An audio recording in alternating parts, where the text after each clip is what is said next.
Hello, and welcome to another episode of the Verde Valley Experience. Thank you so much for joining us. I'm your host, Jennifer Cohen, and today we have a wonderful show. As always, so many things to pull from here in the Verde Valley, wonderful people to have to talk to, and exciting volunteer opportunities going on, and good stuff. So our first guest today is Kirsten Hastings. She is a youth program coordinator for the Cottonwood Rec Center, and there's an after-school program. Parents, are you listening? There's an after-school program happening at the youth center that's really, really awesome. It's an extension of their summer camp program. Remember, we've talked about that. Great fun, and if you're, like me, and you're a parent that works full-time, after-school programs are a great help. So Kirsten's going to tell us all about that.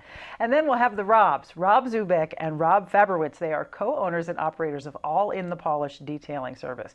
These guys just got to go to Washington and detail Air Force One. That's right, Air Force One. They've just gotten back, and they're going to tell us all about that experience, how they got there and so on, and insides to Air Force One. I know that's really interesting. And then we'll talk to Scott Strague. He's a wildlife biologist with Arizona Game and Fish, and he's going to talk about the Arizona Antelope Foundation project. Now, they're doing a special thing on August 12th where they're revamping fences for antelopes. Antelopes are different than any other creature, and you'll hear all about that. That's going to be really interesting coming up here soon. Then we'll go on location to Cottonwood, courtesy of our friends at Cat and Verde Links, and we'll speak with Jan Tomlinson, who is the president of the Verde Valley Dog Agility Club, and we're going to meet there and go over all kinds of things that happen there. Talk about their fun match that you can get involved in. Really cool. See lots of beautiful furry creatures. I love that. And then we're joined by Tara Lynn Walrus for our entertainment today, performing live in the studio. She's got a brand new solo record releasing. Perfect timing to have her here. So excited to have her back. So that's our show for today. Let's go ahead and get started. Our first guest today is the lovely Miss Kirsten Hastings. Thank you for being here. Thanks. She works with kids and she has this big smile all the time. How is that possible? It's a fun job. I enjoy it. It must. You've been doing it for a while now. Yeah, going on 4 years. A little over 4 years now. That's fantastic, and not a wrinkle. Look how gorgeous. How do you? I'm all gray, dealing with one kid. Now tell us, congratulations on an excellent summer program again this year. Thank you. Job extremely well done. Every year it gets better and better, so I applaud you on that. I'm pretty lucky. I have great staff, so it really helps out. And definitely do a great lovely, job. Nice people. And now you are now forward into the year. Now you've just started brand new. We've got the after-school program. Please tell us about that, because I know there's a lot of parents out there going, "Oh my God, tell me." Well, we have our after-school program, and actually it's starting today. We help out the schools, Clarkdale, Cottonwood Oak Creek School District, so that's Cottonwood Elementary and Cottonwood Middle School, DDB, and MVP. We have bus stops from those schools that come in, and this year we're starting with Desert Star. So we were able to work out an arrangement to have transportation provided by the school to bring them over to the youth center. So we're really happy about that. Yeah, the transportation from the school to the youth center is huge. Yes. That's what makes it all possible. Absolutely. Now, how do you go about doing that? I mean, there's a cost to the program. Yes, yes, it is. It's $10 a day if you are doing drop-ins.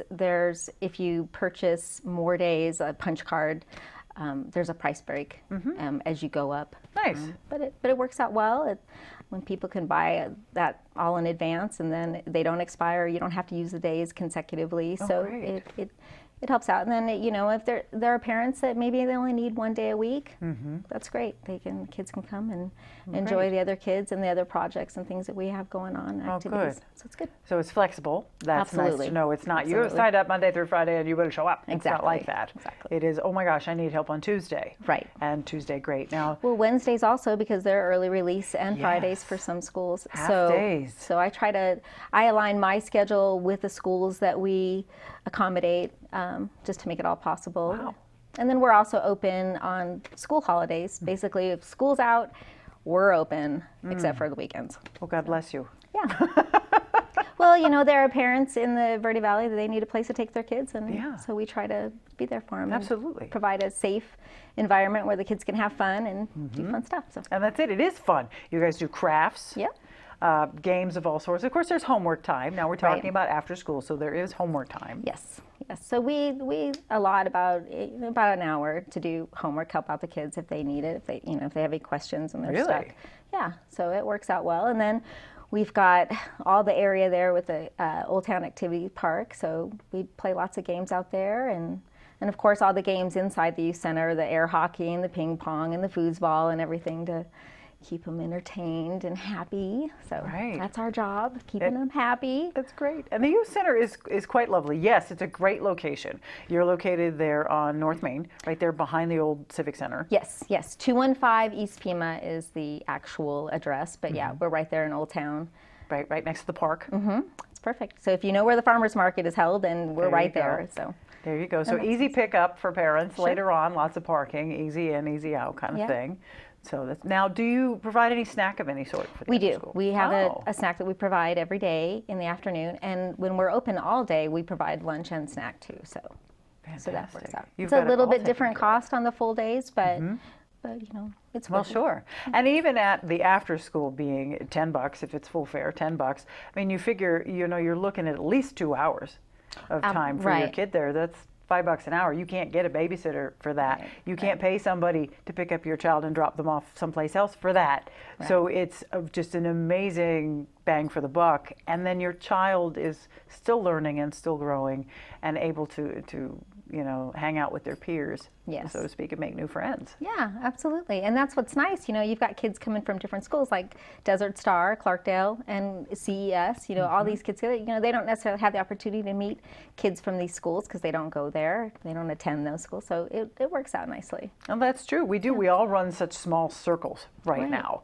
You know, I know with my daughter, she only knows the 8 people in her class, and that's it. And so when she does meet people from other schools this summer, she met several people from Cottonwood Middle School and things like that. She's like, wow, it opens up the world. Sure, absolutely. So yes, it's helping out the parents.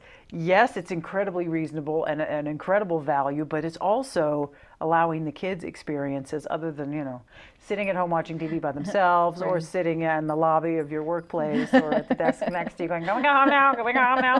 Thank you for what you're doing.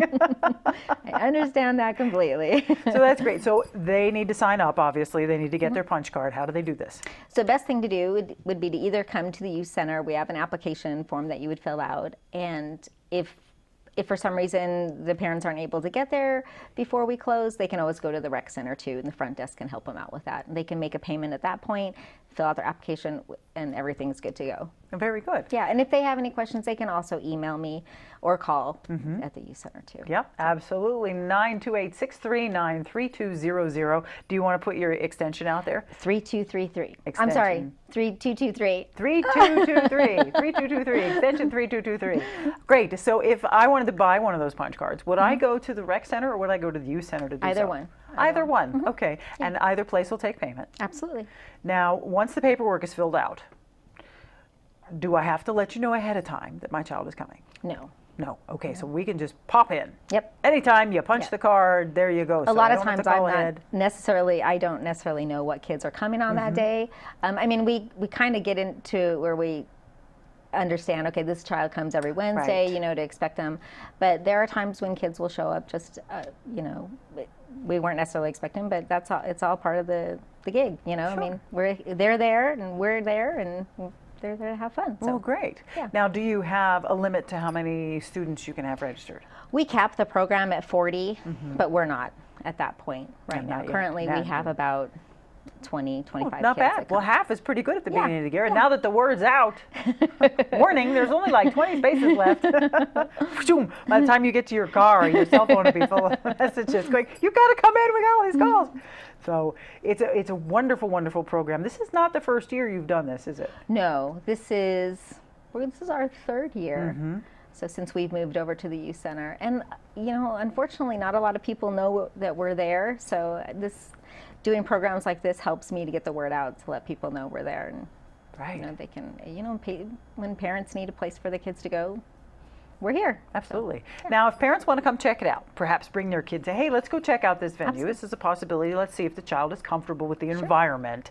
Can they stop by the youth center? Absolutely. In fact, I've had 2 parents who came by yesterday just to kind of check it out and see, you know, what we've got going on. And I welcome anyone to come in, and I can give them a tour of the facility. They can meet some staff, and the kids can kind of feel a little bit more comfortable, especially if they're young and they're not really used to doing that sort of thing. So That's true. good. And what hours are you there?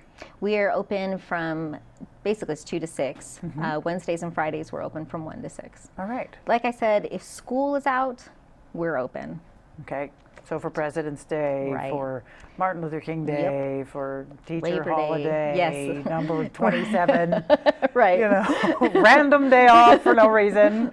Yeah, exactly. It's wonderful to have that support. Kirsten, thank you so much. Thank you. Have a wonderful time with the program. Appreciate it. Continue the great work that you're doing. Kirsten Hastings, who is the youth program coordinator over there. You've got to check out the youth center. The address on Pima Street again? 215 East Pima. 215 East Pima Street. It's right next to where the farmers market is at the park there in Old Town Cottonwood. Go to the rec center, check it out there, to ask questions, give them a call, anything you need to know. Your child's going to love you for it, trust me. And we'll be right back, so don't go away. Lots more of the experience coming up.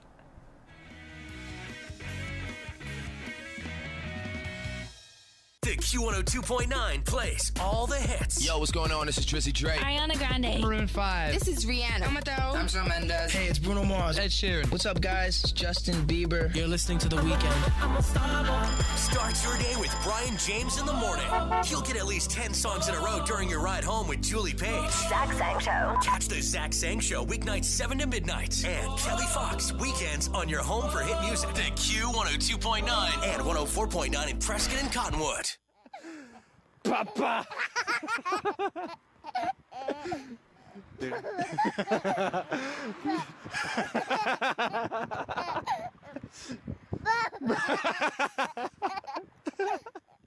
Miss Lee, this is Agent Williams from the tax office. Our records show an unpaid balance on your account. If you don't pay by end of day, you'll be facing jail time. Well, the fastest way to fix this is with a prepaid debit card. Can you go get one now? Yes, and we want to clear this up. If you just buy that prepaid card, put $400 on it, then call me back and read the numbers to me. The moment they ask for a prepaid card is the moment you know something's wrong. Think before you send money. Learn more at scamowareness.org. And welcome back to the Verde Valley Experience. We are now here with the Robs. You're going to hear that around town now, starting from now, because these guys are famous. The Robs. Rob Zubek and Rob Fabrowitz, co-owners and operators of All in the Polish. Welcome, guys. Thanks for being here. Thanks so for having tell us. us, you just did something really, really cool. Tell us, where did you go and what did you do? So last week, we went for a whole week, 6 days of work to Seattle, and more specifically at the Seattle Museum of Flight. And the main project is preserving Air Force One.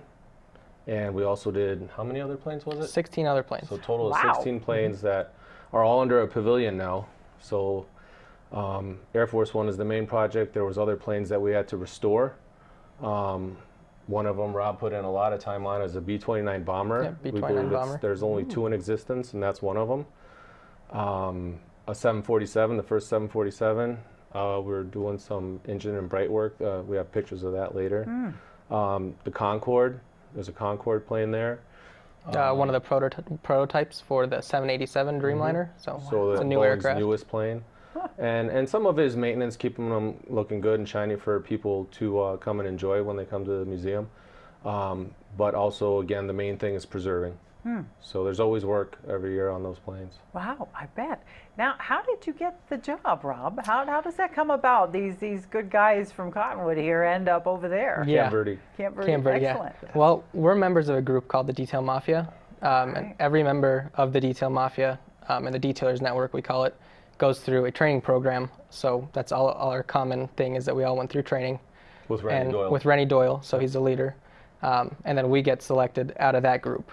So about 55 to 58 people were selected to go to Seattle this year. Wow. Yep. That is really, is it a paid gig? No, it's completely volunteer. Wow. So we volunteered, and you know, we couldn't say no to a project like that. Really didn't hit me till like Wednesday. Like, wow, we're working on stuff in a museum. Yeah. You know, and for people to enjoy for years to come. Yeah, so that was really cool. But Neat.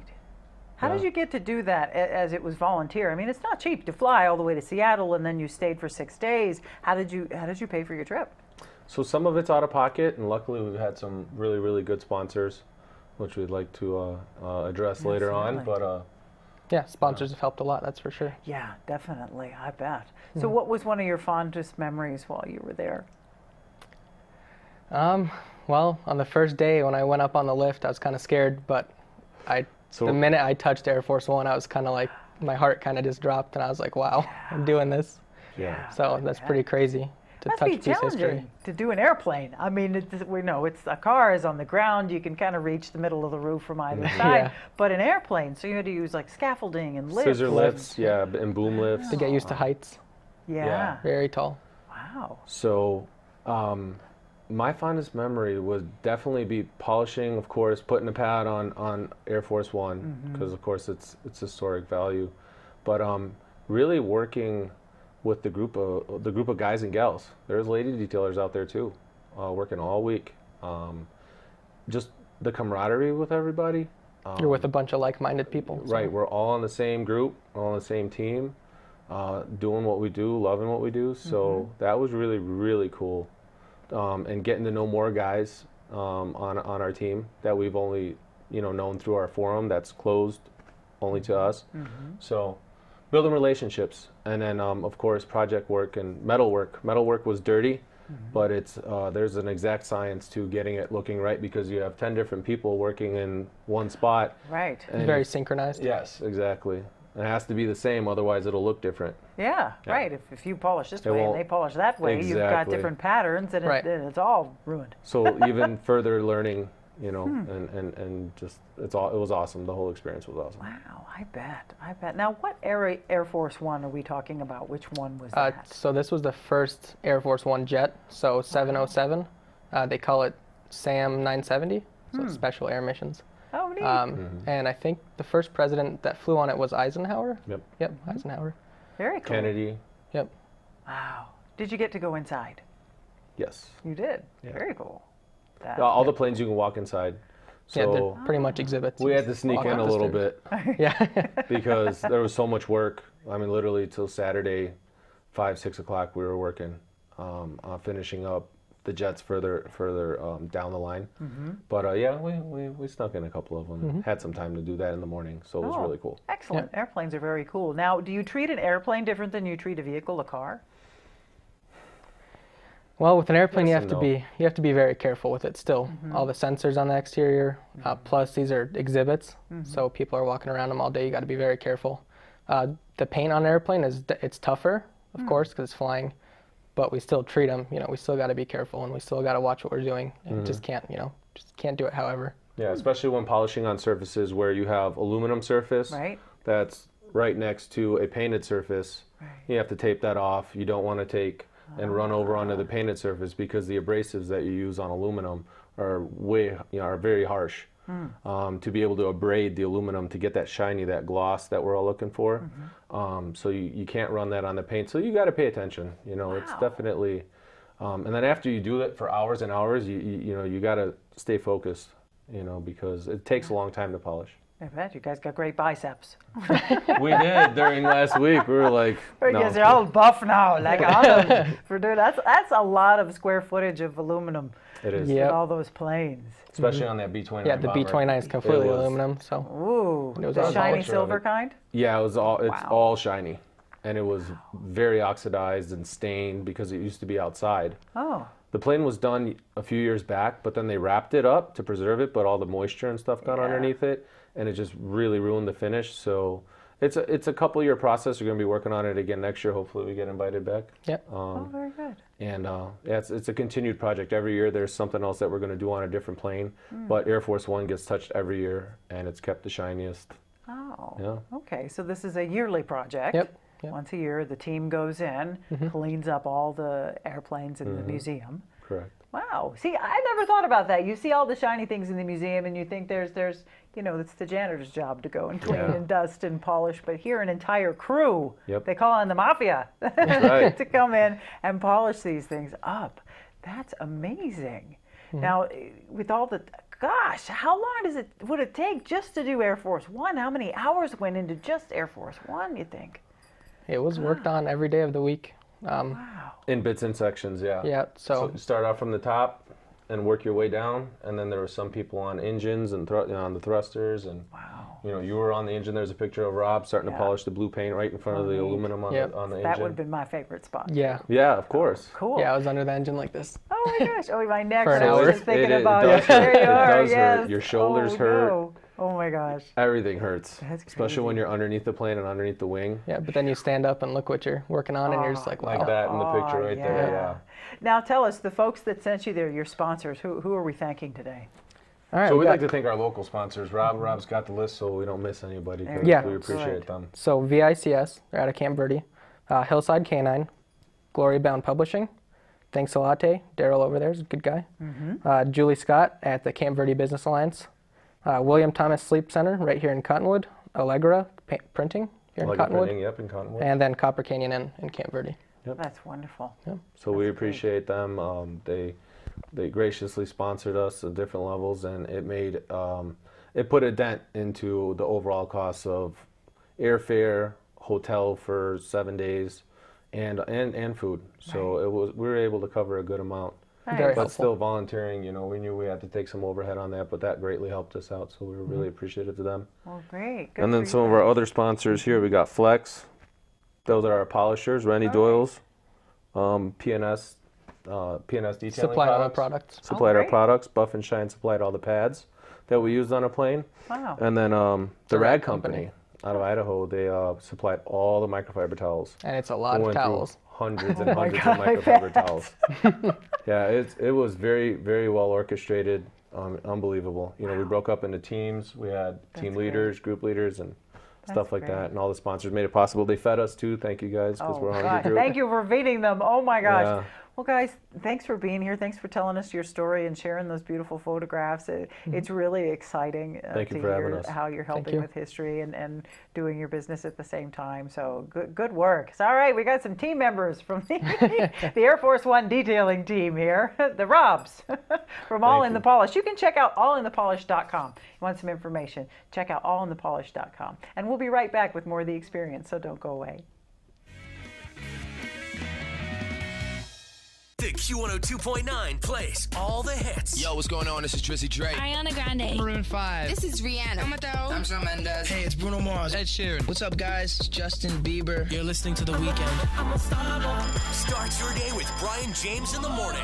You'll get at least 10 songs in a row during your ride home with Julie Page. Zach Sang Show. Catch the Zach Sang Show weeknights 7 to midnight. And Kelly Fox weekends on your home for hit music. The Q102.9 and 104.9 in Prescott and Cottonwood.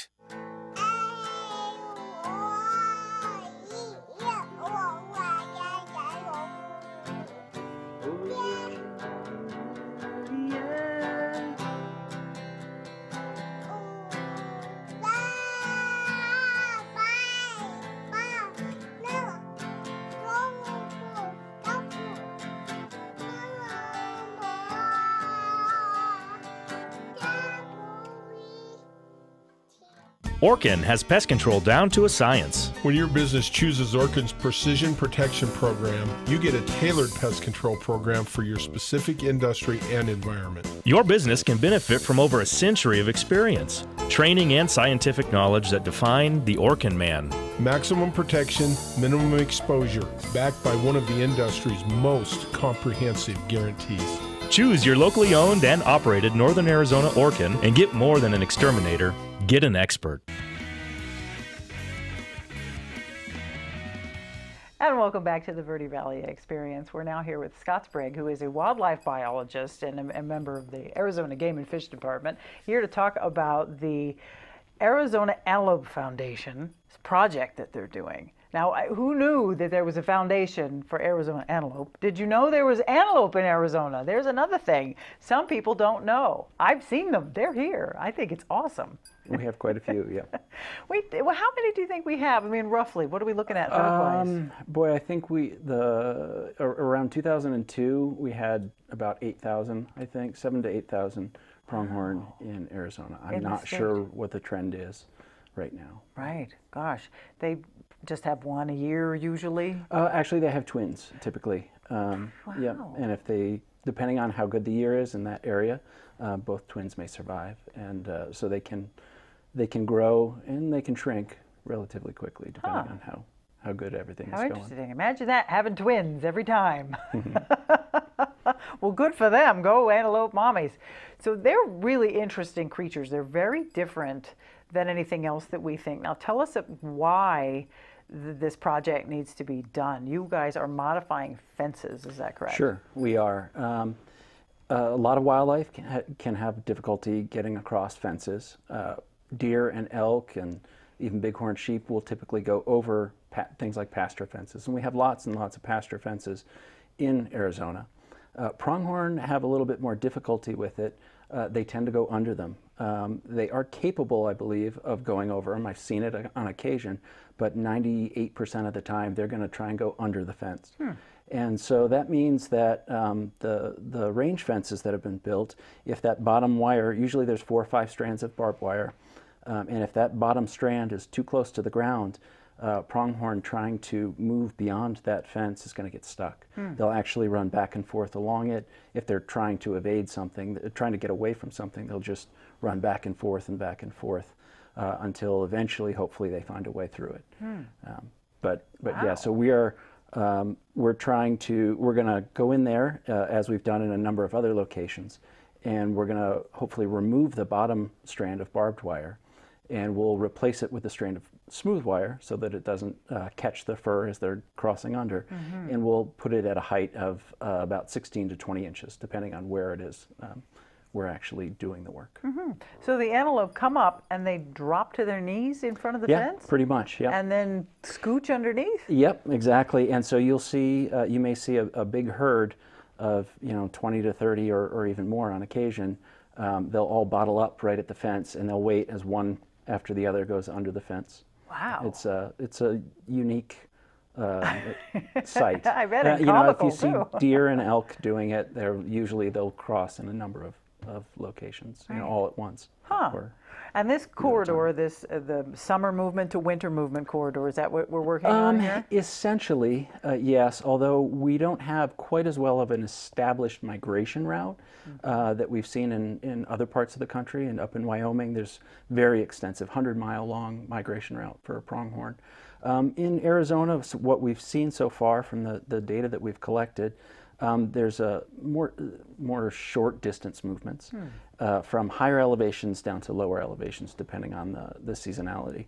And in fact, one of the well-studied areas is Anderson Mesa, south of Flagstaff, and they were able to document that the pronghorn, I usually call them pronghorn, it's antelope, it's basically the same thing.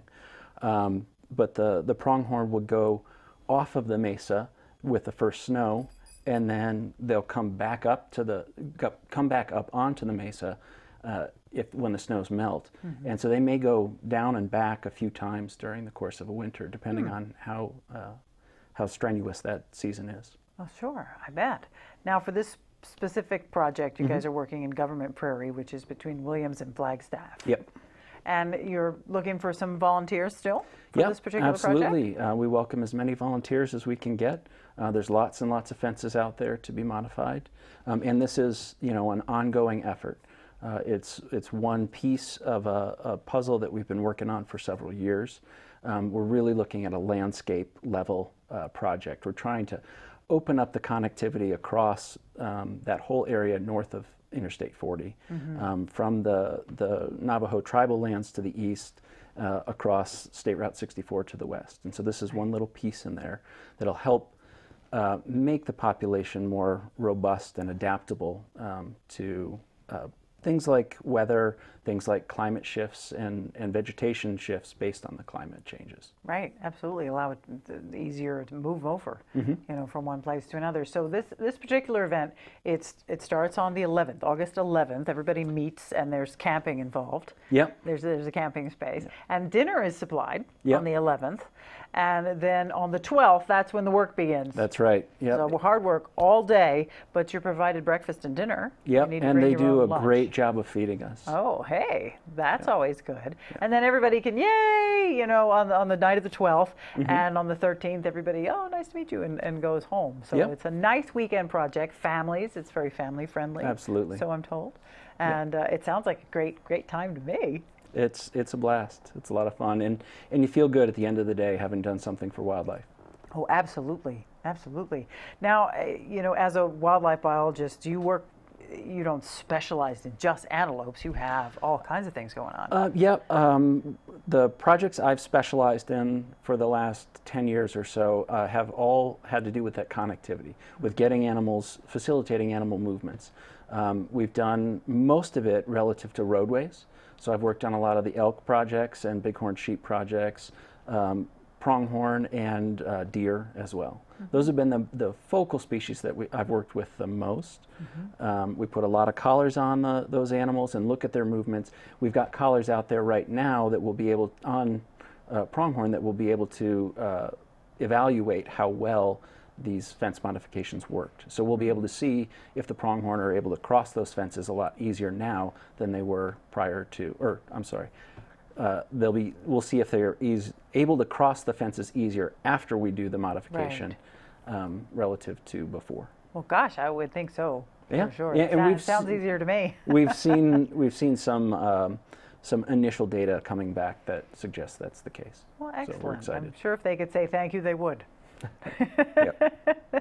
Now, this one particular project you're looking for volunteers for. It's from the 11th through the 13th. It's the Antelope Foundation project. Periodically throughout the year, you look for different volunteers. If they wanted to check in the website, the azgfd.gov is our website.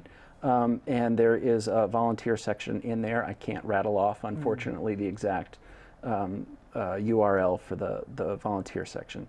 But it's a pretty good interface, and you should be able to find your way through there. Sure. So definitely check out the website, and then you'll be able to find out what's coming up next, what they need volunteers for, more information. They can find more information about the Arizona Antelope Foundation through the Game and Fish website. Yes, and Arizona Antelope Foundation has their own website as well. So I believe it's AAF. I'm not going to try it, but Google Arizona Antelope Foundation, and it comes up. I think it's azantelopefoundation.com. Yeah. So, yes, very, very cool stuff going on, as always, with Game and Fish. So you must have a wonderful job. I enjoy it quite a bit, yeah. And how long have you been with Arizona Game and Fish? About just a little over 15 years now. Just a little over 15. He says it like it's 2 years. Yeah, 15 years. What made you want to be a wildlife biologist? Well, I tell people I always knew what I didn't want to do. You know, I didn't want to be a doctor. I didn't want to be a lawyer. I didn't want to do a lot of things. But I did always enjoy working with animals and working for animals. And yeah, about 50, I was teaching for a couple of years before I came out here. But as that was winding down, I put out applications across the country to probably 50 or 60 different wildlife positions. Wow. And this is the one that stuck was Good fit. a bird project down here in Arizona. All right. Well, welcome. Glad to have you. You're not new, but we're glad to have you. Thanks. Scott Strague, who is the wildlife biologist from Arizona Game and Fish Department. Thank you for being here and talking to us about the Antelope Foundation. Appreciate it. And we'll be right back with more experience, so don't go away.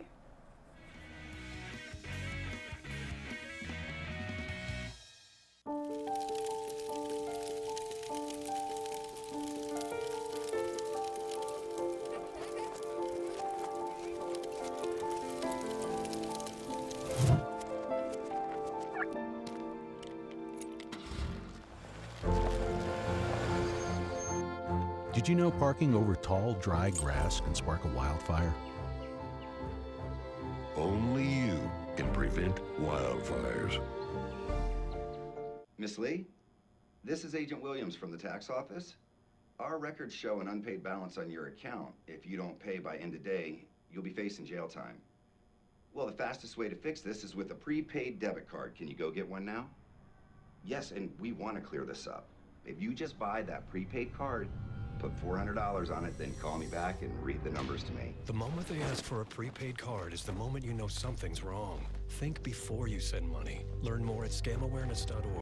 Schools have a big problem. Every year, millions of kids come to class with nothing. So teachers end up spending thousands of dollars of their own money just to make sure kids have what they need to learn. I'm the school supply fairy. My assistant and I do what we can. But we could really use your help.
And welcome back to the Verde Valley Experience. We're now sitting out here in one of the obedience rings with Jan Tomlinson, who is the president and the trainer here at Verde Valley Dog Agility Club. And we're here with her BFF, her best fur friend, Chase.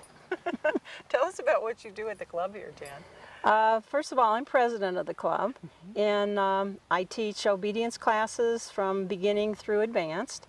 And then I also teach beginning and intermediate agility classes. So we teach those during the week, and right now we're teaching late in the afternoon, 5:30ish, when we have shade and it's cooler. Yeah, that's a good time of day to do it, and I'm sure the dogs appreciate that. Yes, they do. What kind of things do you teach in obedience? In the beginning class, we teach the basic things like sit, down, come when called. It's all done on leash. And then as you get to the more advanced classes, we teach them to retrieve a dumbbell, do the jump, broad jump, heeling, so walk without having the leash tight, which we call heeling. Sure. So those are some of the basic things that, and then as we get to the top advanced classes, then we're teaching the more advanced exercises. Excellent, excellent. And all these things sound like fun and games, but really, if you're a dog owner, you need to know these things. Your dog needs to know these things to walk quietly on a leash, to retrieve things or drop things they shouldn't have. Basic skills every dog owner needs. Correct, correct. And the agility, now that seems like fun and games to me. Tell us about that. The agility, the dogs have a really good time, and it is. And it's fun for them to do it. If you're doing a lot of obedience, which I do with Chase, then that's a kind of a fun activity for him.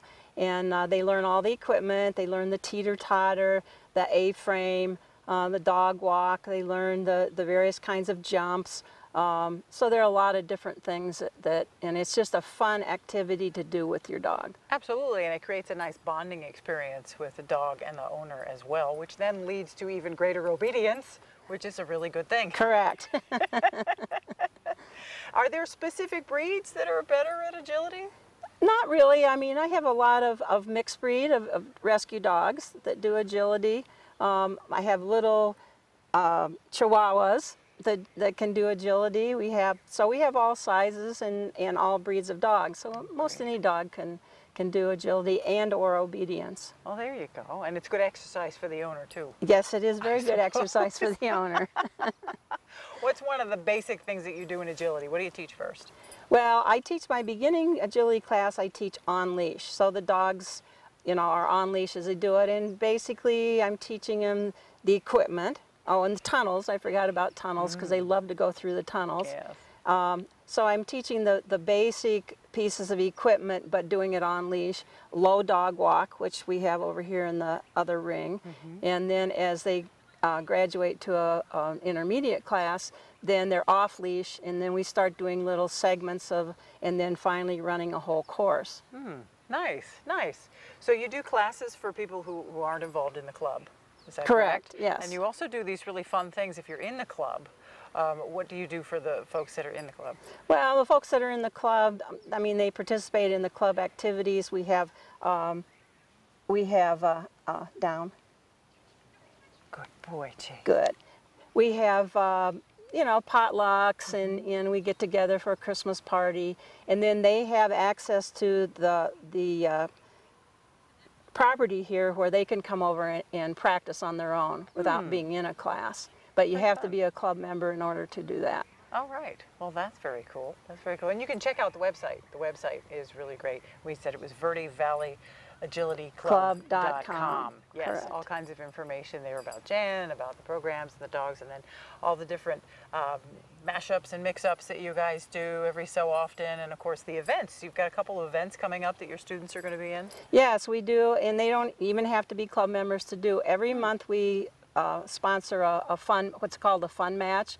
So it's like going to a show, except that you can use treats and you can help your dog and things that you cannot do if you're showing in a regular show. So we have people come from Phoenix, Payson, Chino Valley, Prescott, and then they come, and this is a time when they can practice with their dogs if they're going to be showing, and they put them more into a show setting. Oh, so we fun. sponsor one a month, and it makes money for the club. So, that's what we've been doing for several years now. Well, that's really a great way to get your feet wet if you wanted to try.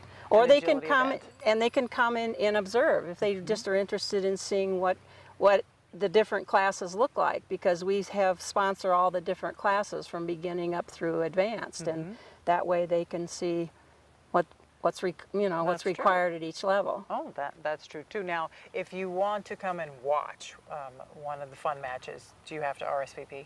No, you do not. No, you can just show up. If you want to participate, though, if you participate, you just show up the day of the match and sign up, and it's $5 per class, and so it's very reasonable to do, and so we've been very successful in our fun matches. Well, that sounds like a lot of fun. That's a really great idea to do that, where you get your feet wet on trying a competition without the pressure. You get to help your dog, so your dog doesn't feel the pressure. Right. Nothing's worse than a dog under pressure.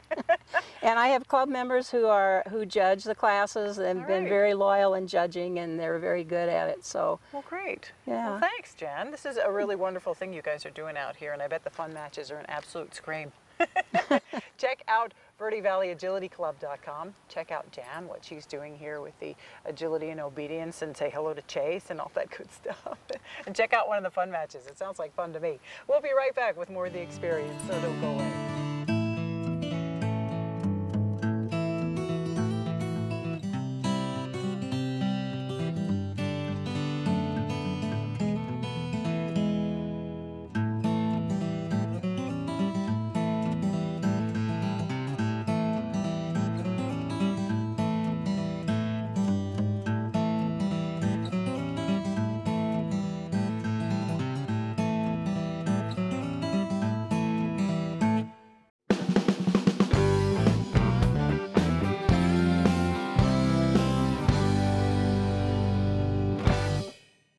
This is Bruce Morrow, Transportation Manager for Cottonwood Area Transit.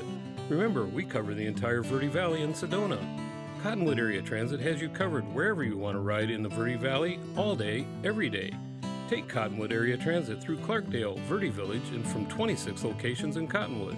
With Verde Links, it's a quick and easy trip to Sedona every day. Don't forget our connectors to Camp Verde. Visit cottonwoodaz.gov for Cottonwood Area Transit and take a seat. Let's go ride.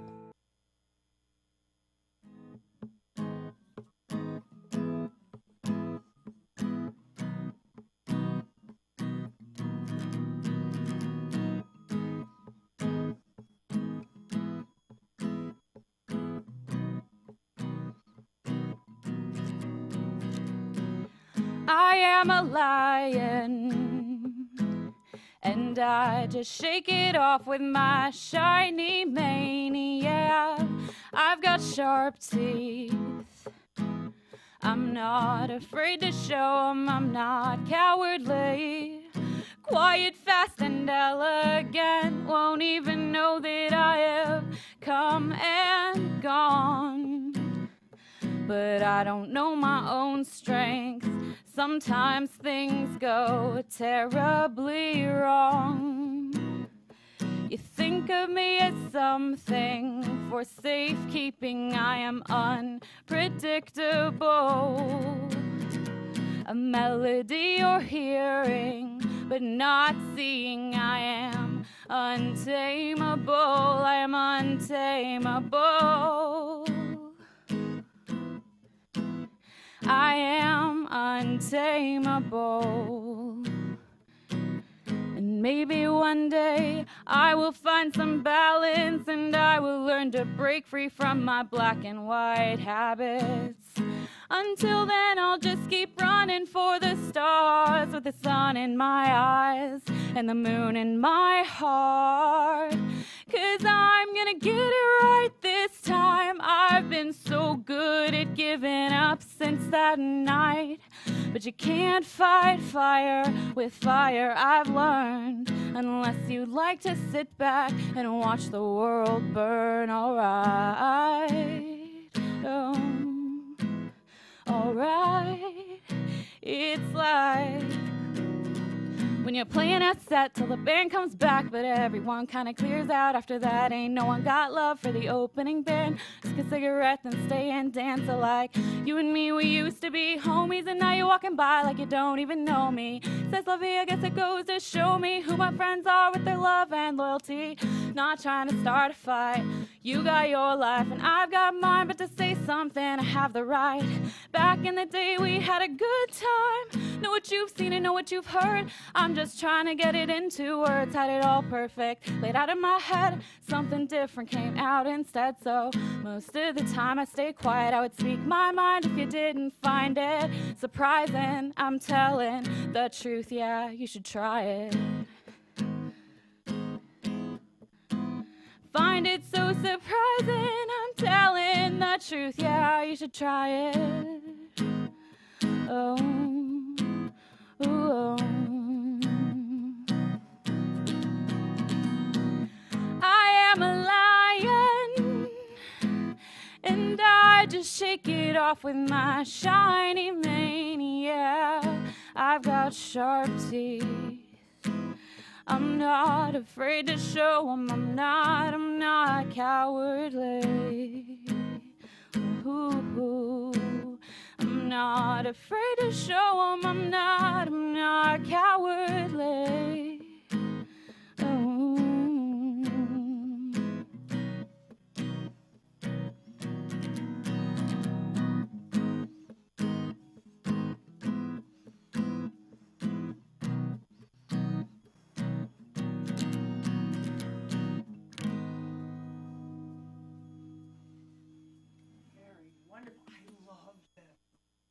I love this. I love this lovely young lady, Tara Lynn Walrus, everyone. Tara, it's so nice to have you back on the show. Yeah. Thank you so much. It's been like a little bit over a year since we had you on the show. I know. It's amazing how time flies. That song is incredible. If you could step up for me. Wow, the feeling in that song, the different vocal styles, the different patterns, really, really great. That's one of your more recent ones, and I see the same pattern from your prior music, and yet this is another step up. What can you say about what's made your music take another step up? I really like that song. It's one of my favorites to play. It's very different than a lot of the music that I do generally kind of gravitate towards. Mm-hmm. I have another song that's going to be on the album called The Awkward Song that's kind of the total opposite of that song. Cool. That's an ukulele song, and it's just got a totally different feel to it. But I think the contrast of the two is kind of funny. It is really great to find a musician that can create contrast. You know, some folks do one thing really well, mm-hmm. and that's wonderful because they do that really well. But when you get someone who can do several different types and styles really well that are very opposite, and you still go, wow, I loved that, and wow, I loved that. And it's really nice to stretch your audience a little bit here. So you're working on a new solo record right mm-hmm. now. How is that going? It's going good so far. I've actually put a little campaign together online to kind of help fund it, as well as help fund a tour to kind of help promote it after it's done and keep my website going and all that stuff. So I'm doing that on Indiegogo, which has helped a lot. I've at least raised enough to get the record made. I'm still trying to pay my sound guy who recorded it for me and everything. So. Well, great. Hey, that's a great start. And you said that's if people want to contribute to that. Yeah. Where do they go? Indiegogo. You can just type Tara Lynn Walrus into the search bar, or you can find it on my website, just on Facebook, my Facebook page mm-hmm. for the music. I've got it posted all over. I'll be running it until the release date to just kind of keep it going. Absolutely. You got to pay the sound guy. Yeah, for sure. It's hard to have a record without a sound guy. We love the sound guys, by the way. Wow. And you've got a CD release party coming up. I do, That's correct. And that is August 12th? It is, yeah. And where is that going to be located? Yeah, it's a Saturday night. I'm going to be starting out at Fire Mountain Wines doing sort of a more intimate showcase of the record. And that'll be from 5 to 8. And then after that, we're going to head down the street and have a little after party at State Bar. I'll play a few more songs from the record and just be hanging out and passing out the CDs and stuff. Nice. So. Nice. That's going to be really nice. It's a wonderful environment for your type of music, that intimate environment where you can feel connected to the artist. Yeah. And you're so fun, and you're beautiful to look at. It's always nice to see you. Beautiful pictures on your Facebook page. Some really beautiful pictures of this young lady out there. You should check that out. Facebook is such a great venue for artists right now. It is. It's free. It's easy to use. Anyone can connect to it. It's a way to find out where everybody is and what everybody's doing, which when it comes to your favorite artist is a great thing. When it's, your cousin's bagel habits, who cares? But with your favorite musicians, it's really super. And you've got a big life-changing thing coming up here. I mean, we were very fortunate to have you when we have you, because we're going to lose you, aren't we? Yeah, I am. In a couple weeks, I'm actually going to be moving out of state. So I'm going to Missoula, Montana. Of all places, Missoula, Montana. Yeah, it's a college town. There should be some younger folk and get to check out the music scene out there and Wonderful. stuff. So well, our loss is their gain. It's bittersweet at this point, because I'm sad to be leaving such an amazing, supportive community. But hey, you're leaving it with a bang. Yeah, with this for sure. new solo record release. It is kind of good timing. I'm happy I was able to pull it together. I wasn't sure if I was going to be able to. No, it's great, great job. Now, all the songs that are on this new record are all originals of yours? Yes, yeah. Wow, that's fantastic. And what did you call that one you just performed? The song I just performed is called Untamable. Untamable. Very, very good. Now, this next song that you're going to do, totally different style. What's this one called? This one's going to be called Tapping Your Toes. Ah, very good. Very good. Now, when you sing, are you singing from personal experience? Is that where stuff's coming from? Yeah, a lot of my writing is pretty personal. I have a hard time talking to people about things. So I just write it down and we'll sing it to you beautifully, and hopefully that's good enough. Hey, that works. I mean, most of the world's intelligent people write poems, write music, right? That's an expression. I get it. I absolutely get it. And when it's sung to you, it reaches your heart versus your ears, which there's a space between, and that's all that's there. So when you sing it, I get it. It's the best way to communicate. I mean, humans have been communicating through music since the beginning of time. It's true. So it really, there you go. If you want to sell somebody something, Tara says, tell it in a song. Yeah, you can't communicate with your partner. Sing. Just sing it to That's them. what we've been missing. You've just solved all the relationship problems in the world, Tara. Hopefully, in theory. Well, cool. So if we want to support your record release, we can find information on your Facebook page. Yeah. We can show up at your release party, which is happening August 12th. Yes. And you're starting at Fire Mountain? Yeah, Fire Mountain Wines in Cottonwood, Old Town Cottonwood. Old Town Cottonwood. Yeah. Okay, great.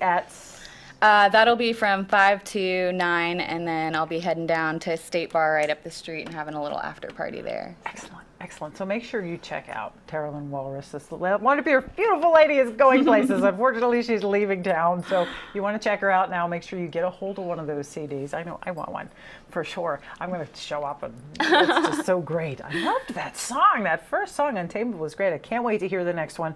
Thank you so much for being here. Good luck in your adventures. Yeah, really, thank you. I wish Thanks you luck. for You having have me. to come back and say hello. I definitely will. We're going to miss you. Definitely come back and play the Spirit Room and stuff like that. Good. Hang out. I find the Verde Valley never leaves people. Yeah. I watch musicians go and they come back. Yeah, I was born in Cottonwood and I grew up here, and it's been hard for me to find a place that I feel like I'll fit in. So like I said, it's bittersweet, but I think it's time. Great. Well, thank you so much and good luck. Thank you for being on the show again. Thank you for watching the Verde Valley Experience. As always, check us out on our Facebook page. You can check us out at verdevalleytv.com. You can, we're all over the place. Friend us, like us, watch the show over and over again. We love it. We'll see you next time.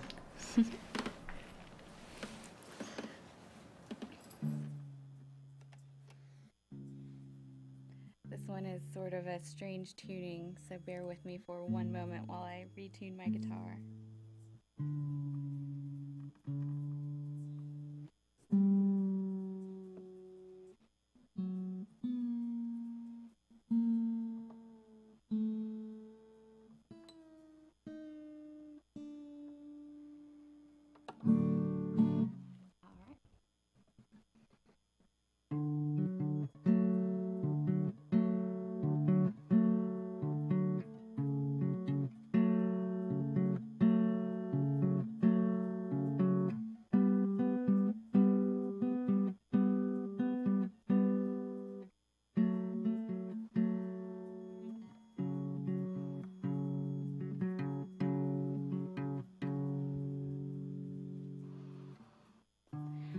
I crawled from my comfortable cave. It was nothing less than nonsense, nothing more than a regular day. Bright blue, high skies, that's all it takes.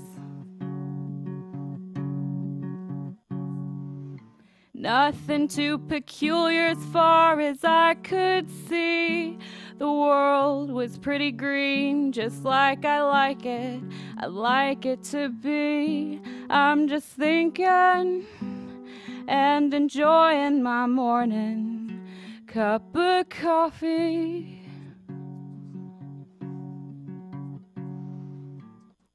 I called it love, I called it luck, I called it so many different names. And just when I was looking up, I swear I could see it changing shapes.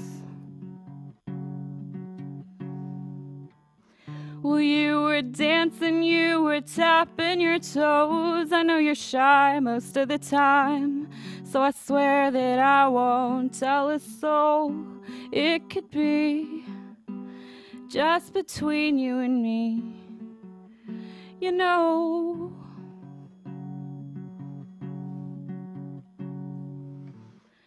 And that's when I caved, I didn't know what to do. I felt it in the tip of my hat and in the soles of my shoes, desperately trying to keep up with you.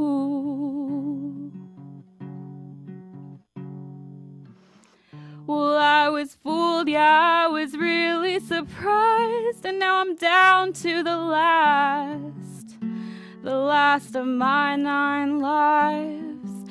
I just hope that I land on my feet next time.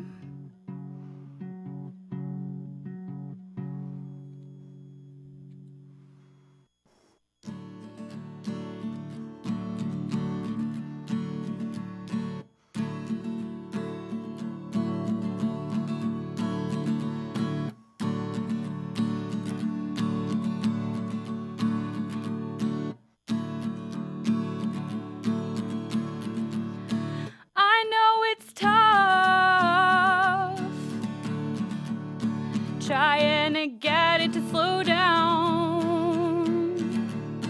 just long enough